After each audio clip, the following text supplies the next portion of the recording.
ആശങ്ക ഒഴിയാതെ മധ്യേഷ്യ. ഇറാനും ഇസ്രയേലും തമ്മിൽ വെടിനിർത്തൽ കരാർ നിലവിൽ വന്നെങ്കിലും മണിക്കൂറുകൾക്കുള്ളിൽ അതിന്റെ ലംഘനമുണ്ടായെന്നാണ് റിപ്പോർട്ട്.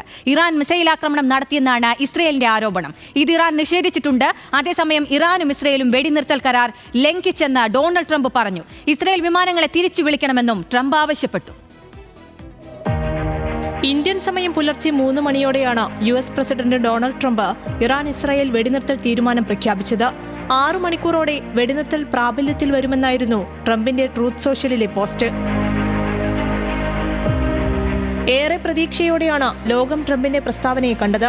എന്നാൽ സമയപരിധി പിന്നിട്ടിട്ടും സമാധാനം അകലെയാണ് എന്ന സൂചനയാണ് ആദ്യ മണിക്കൂറുകൾ മുതൽ ലഭ്യമായത്. വെടിനിർത്തൽ ധാരണ ആയില്ലെന്ന് ഇറാൻ വിദേശകാര്യമന്ത്രി അബ്ബാസ് അരാഗ്ചി പറഞ്ഞത് ആശങ്കയുയർത്തി. ഇസ്രായേലും വെടിനിർത്തൽ നിലവിൽ വന്നതായി അറിയിച്ചില്ല. മണിക്കൂറുകൾക്ക് ശേഷമാണ് ഇറാൻ ദേശീയ മാധ്യമം വെടിനിർത്തൽ നിലവിൽ വന്നതായി അറിയിച്ചത്.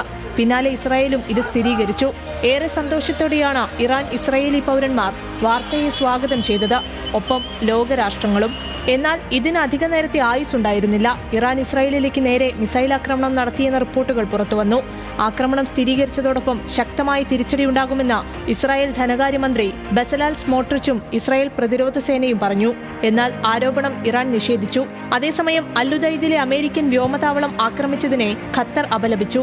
ഇറാൻ നടപടിയിൽ പ്രതിഷേധിച്ച് ഖത്തർ ഐക്യരാഷ്ട്രസഭയ്ക്ക് കത്തയച്ചു. എന്നാൽ ആക്രമണം ഖത്തറിനെതിരെയല്ലെന്നും US-നെതിരെയാണെന്നും ഇറാൻ പ്രതികരിച്ചു. ഇറാന്റെ ആക്രമണത്തെ തുടർന്ന് മേഖലയിൽ നിന്നുള്ള വ്യോമഗതാഗതം നിർത്തിവെച്ചു. International desk, news Malayalam.